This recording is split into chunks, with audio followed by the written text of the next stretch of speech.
Ribuan obat dan kosmetik ilegal hasil sitaan dimusnahkan di tempat pembuangan sampah akhir Kawatuna, Palu.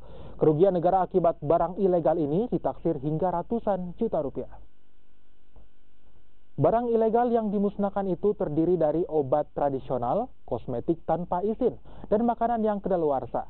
Sebanyak 9.085 obat dan kosmetik ilegal yang dimusnahkan merupakan barang sitaan dari pemeriksaan dan operasi BPOM sejak akhir 2017 hingga 2018. Pemusnahan dilakukan dengan cara kemasannya dirusak dan ditimbun di tempat pembuangan akhir sampah di Kelurahan Kawatuna, Palu.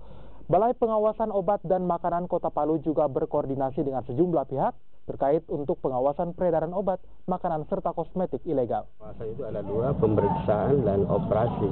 Jadi itulah hasilnya tadi yang sudah dicatat, yang jumlahnya kalau nominalnya itu kurang lebih 400 juta rupiah. Jadi jumlahnya sangat besar. Dan kalau ini dibiarkan, ini kan merugikan masyarakat kita, khususnya masyarakat di Sulawesi Tengah. Jadi kami juga minta kepada konsumen agar cerdas